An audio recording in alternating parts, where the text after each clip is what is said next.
Estamos iniciando a nossa 13ª aula, o nosso 13º encontro. A matéria que está sendo tratada é Hebreus e Epístolas Gerais. Hebreus nós vimos o sacerdócio perfeito de Cristo e estamos vendo em Epístolas Gerais a vida cristã na prática. Ela é um convite para sairmos da teoria da vida cristã e, evidentemente, entrarmos na prática da vida cristã. Essa é a ideia das Epístolas Gerais. Hebreus, só apenas uma lembrança aqui, é o retrato da perfeição do sacerdócio de Cristo, mediador de uma nova, maior e excelente aliança, destinada aos hebreus, aqueles que agora são cristãos e estão sendo tentados, estão sendo, digamos assim, pressionados a voltar para aquela velha vida de onde eles saíram, a velha vida do judaísmo, dos sacrifícios da antiga aliança, que ficou muito claro durante todo o texto, todo o período do Antigo Testamento, serviu apenas de sombra, apenas de paliativo, apenas de setas indicadoras daquilo que seria um sacerdócio e um sacrifício perfeito na pessoa de Cristo Jesus.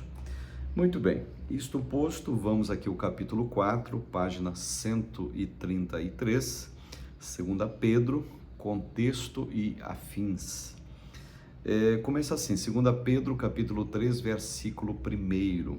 Amados, esta é agora a segunda carta que escrevo a vocês. Em ambas procuro, com lembranças, despertar a mente esclarecida de vocês. Olha que interessante. Então, por intermédio do versículo citado, fica claro que os cristãos aos quais é direcionada esta segunda carta do apóstolo Pedro são os mesmos a quem foi escrita a primeira. É o mesmo público, é o mesmo auditório. Agora Pedro está fazendo um segundo tratado, um segundo testamento de Pedro, por assim dizer, apenas para lembrar aquilo que ele já tinha ensinado, aquilo que ele já tinha falado para esse grupo que estava necessitando de um incentivo, de uma exortação, de uma demonstração para que permanecessem firmes nos seus propósitos e na sua fé. Contudo, ao passo que na primeira sua intenção era encorajá-los nas tribulações e perseguições catapultadas contra eles pelos não-cristãos, nessa segunda o autor quer que prestem atenção em outros inimigos, os inimigos internos agora.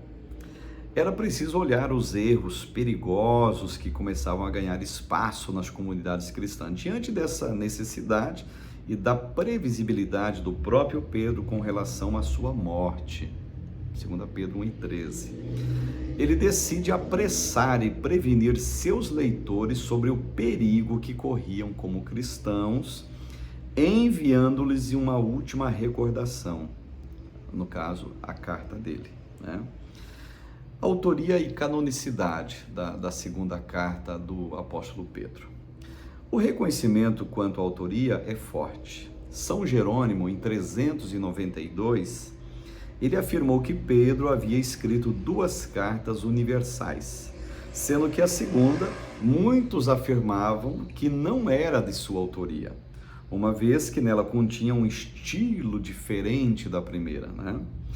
Contudo, Jerônimo partia do princípio de que ambas eram cartas verdadeiras, cartas genuínas, e ainda explica que as diversidades de linguagem e de estilo eram pelo fato de que o apóstolo as ditou a 2 tradutores ou redatores gregos distintos. Então, essa hipótese ainda agrada muitos estudiosos na atualidade que ainda sustentam a autoria dessa segunda carta ao apóstolo Pedro. Sendo verdade, sendo correta essa tese do Jerônimo, nós entendemos o seguinte: o Pedro vai escrever 2 cartas, ok?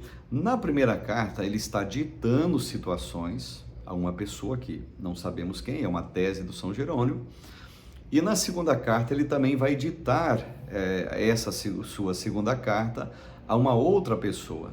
E à medida que eles vão escrevendo, eles não escrevem, digamos assim, ipsis literis, palavra por palavra, daquilo que Pedro está dizendo. É como se Pedro desse informações para eles, eles fizessem um resumo, fizessem um apanhado daquilo que Pedro havia lhes dito para que estivesse contido na carta, e por isso que ela vai sair com um teor diferente, um estilo diferente, porque Pedro, segundo a tese de Jerônimo, ele só está ditando a carta, ele não está ele mesmo, de próprio punho, escrevendo a carta. Mas pouco importa essa questão, se a autoria de Pedro ou não, se a autoria, os tradutores não, os escreventes da carta que Pedro está ditando fizeram de forma diferenciada, pouco importa. O espírito, as iniciais, as indicativas digitais de Pedro estão em ambas as cartas, tá certo? Data da carta. Bom, apesar do local da escrita não ser referido na carta, a hipótese mais provável é que tenha sido escrita no mesmo local da primeira carta, lá em Roma. Pedro escreveu de Roma. Ainda dentro das probabilidades, crê-se que essa carta foi escrita pouco tempo antes da morte do apóstolo, entre 61 e 67 depois de Cristo.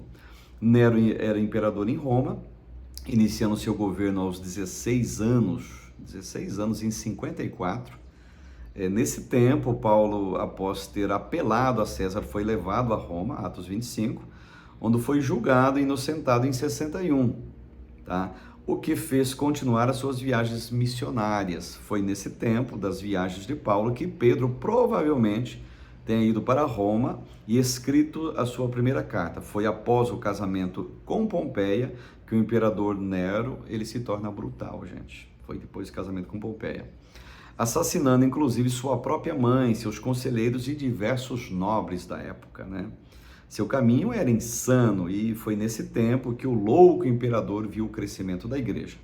Pedro, tendo uma visão privilegiada dos acontecimentos, mas muito mais focado nos problemas locais da igreja, apressa-se em escrever aos cristãos para encorajá-los na primeira carta e para adverti-los na segunda carta. Resumo da primeira carta: vocês têm muitos inimigos externos. Resumo da segunda carta: agora vocês têm muitos inimigos internos. Eu não sei quem são os piores, se os de fora ou os de dentro, mas Pedro advertiu acerca dos dois. Então é bem provável, enfim, se consideremos a morte de Pedro entre 66 e 67, então a carta deve ter sido escrita entre 61 ou 67, ou mais precisamente, entre o ano 65 e pouco tempo depois da sua morte, no ano de 67. Muito bem. Objetivo e destinatários da carta. Estou aqui na página 135. O perigo das perseguições era externo na primeira carta de Pedro, agora na segunda o perigo era interno, a falsa doutrina, né? A primeira carta foi escrita para provocar coragem, a segunda para divertir. Na primeira carta, Pedro ele fortalece os irmãos. Na segunda, ele age como uma espécie de protetor dos perigos que podiam ser ocultos. Ocultos por quê? Porque agora os inimigos são os da própria casa.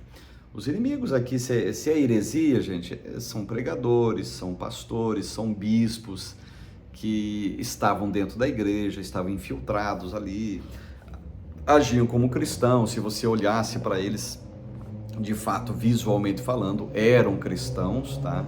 Eram do ministério, homens do ministério, vamos pensar dessa forma, só que eles dissecaram, soltaram heresias no meio destes irmãos, por isso o motivo da segunda carta. Muito bem, nós temos um esboço da segunda carta aqui na página 136, que você pode dar uma analisada. Tem uma citação do Pilman aqui na página 136 também, que diz o seguinte: Pedro agora, como homem já idoso, aproximando-se do seu fim, faz uma descrição sobre os falsos mestres que estavam na igreja. Simão pede aos fiéis que crescessem na graça e no conhecimento de Cristo Jesus. pois esse seria um antídoto à vida pecaminosa difundida pelos falsos ensinos, o crescimento em graça e conhecimento. O apóstolo tem como objetivo dar com clareza uma imagem profética da apostasia que aconteceria nos últimos dias, convencendo os cristãos de que somente com um coração alerta e com o devido preparo podiam enfrentar os perigos. Tá? Outro sim ainda sobre os destinatários, Pedro dá uma ideia de quem eram, haja vista, já antes ter dirigido esta carta aos mesmos leitores. Capítulo 3, verso 1. Cristãos nas províncias da Ásia, como já descritos em 1 Pedro 1, versículo 1, há fortes indícios textuais de que nesse segundo momento Pedro estava se dirigindo a um grupo bem maior de cristãos dispersos. Tá? Então aumentou o número de cristãos dispersos, e por causa desse número de cristãos que dispersaram, digamos assim, eles poderiam se tornar alvos mais fáceis, digamos, e presas inocentes dos lobos vestidos em pele de líder, em pele de pastor desta época. Por isso que a carta aqui é para combater os inimigos internos, as heresias que começaram a aparecer. Muito bem, capítulo 5, página de número 137. 2 Pedro, contrastes, conteúdo e ensinos da carta. É verdade que certas diferenças ou contrastes são encontrados entre a primeira e a segunda carta do intrépido Pedro.